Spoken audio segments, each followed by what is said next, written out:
shut up. So choosing you, right, is probably one of the toughest things that we will actually do in our absolute lifetime. You know, how many times have you been challenged about, do I do this for my friend? Do I do it for my family? Do I do it for my partner? Do I do it for myself? And we always tend to put ourselves in the ladder, in the place where we go, well, actually, my value of wanting to be accepted and appreciated and wanted is far greater than me putting myself first, because those values to myself don't seem as grand. You know, to actually put myself first means that, you know, I don't get as much validation. I don't get as much confirmation that I'm a worthy person, that I'm fucking doing good shit. I know where I am, and I've got people around me that say that I'm fucking amazing, and that's what we all look for. But choosing you is the toughest thing that we will actually have to acknowledge time and time again in our lifetime. Right now, in my own environment, you know, I have a business and following old habits, doing old things the way they have been, you know, showing up how I have been, being the person to be there, you know, all the time, you know, fucking saving the fire, putting out the fire, whatever it may be, has been a thing that I've just done. And breaking out of that is really fucking hard, because it's habit. It's my own business. It's like, you know, getting out of my shit to go, okay, no, I don't want to do this anymore. It doesn't value me. And so now I'm constantly, and this is not the first time, let me tell you, I'm constantly being challenged to go, well, where am I choosing myself? How can I make this work for me? What would it mean if I was to choose myself? You know, like last night, I was waking up with Lizzo in my head, you know, good as hell, you know, toss your hair, check your nails, baby, how you doing? Good as hell, yeah. You know, and so that concept of going, well, if I was good as hell, what would those choices be for me? Can I actually go, I'm going to take myself off the roster, or I'm going to reduce my hours, and I'm just going to suck eggs in that way to go, well, money isn't the savior to my life. I am my savior to my life. And if I focus on money, or I focus on me being in control of things so that I can feel like everything is okay, all that's really going to happen is that I'm going to be compromised.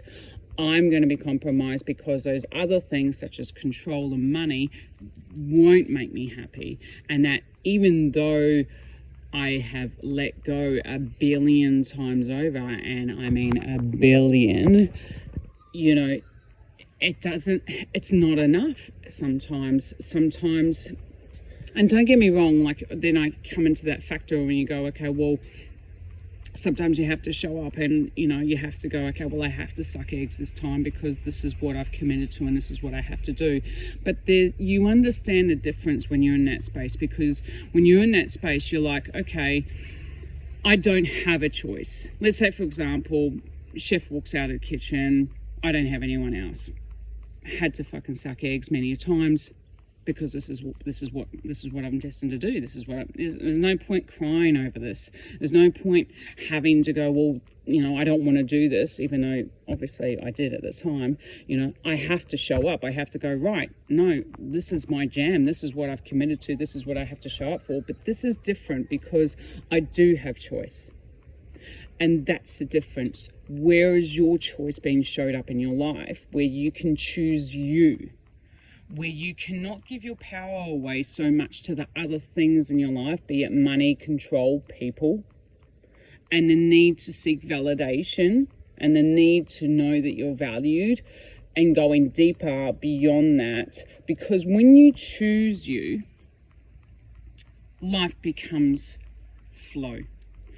Things happen that are more coherent to the universe and the energies that surround that. So that means that when you put yourself first, you're able to attract just by being you, because you've chosen yourself, more things that are in alignment for where you want to be and where you are going. And whether or not you know or not know where you're going, it doesn't really matter, because you're choosing you, you allow more things to come towards you. So let's say you're in a relationship and there's like, you're choosing you and you're not giving your power away to the other person so much.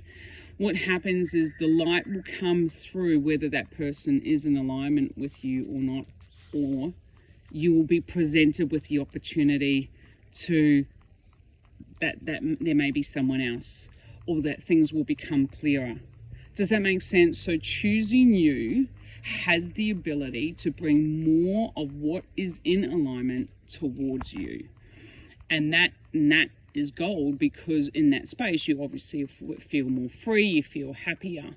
But it's a constant challenge to be able to decide in the moments. Now, if I was to keep playing out old habits, or I keep playing out, let's say, the people pleaser role, which is, obviously it's very much filled with the fact of wanting to be okay and accepted by other people and to feel loved and feel, But if we were to look at that, and we were to look at that as a habit and go, well, if I was to choose for one moment, then I'm not going to play out an old behavior where someone comes to me and says, look, can you mow my lawn because it's fucking long and I need some help? And then you go, well, I've got these billion other things to do, but yeah, sure, I can do that.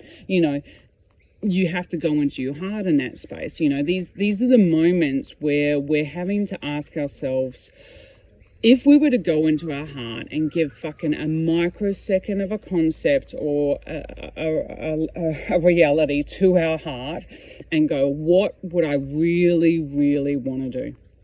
What would I really, really want to do? And most of the time, our really, really, really want to do is, I want to choose me and I want to do this.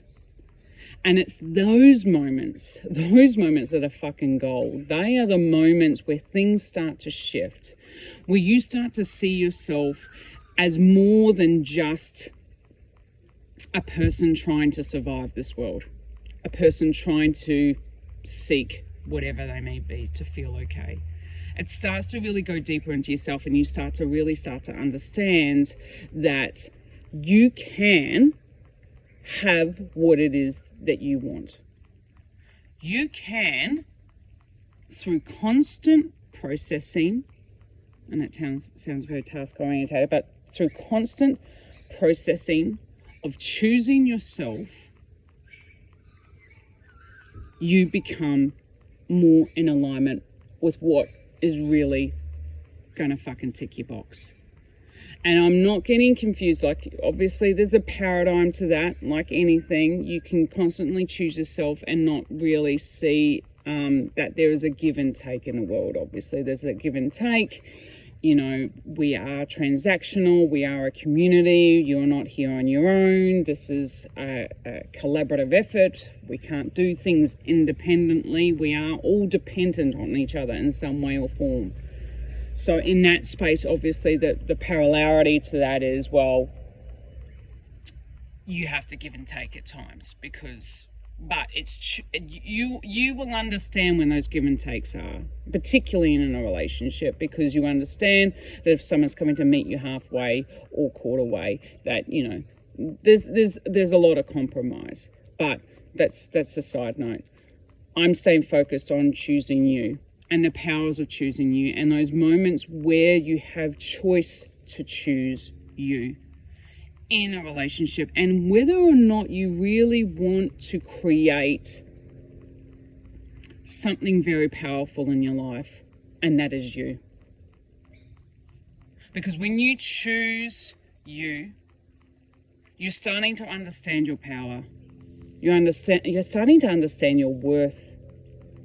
You're starting to understand that if I choose me, then I'm going to be a happier, more consistent, genuinely better person for myself and for other people. So choosing you, my question is, where can you do more of that, or where is that missing in your life? If you like what you hear, subscribe. I would love you to be a part of the community. If you want to hear more and you want to give me a topic to talk about, I am all ears. Till then.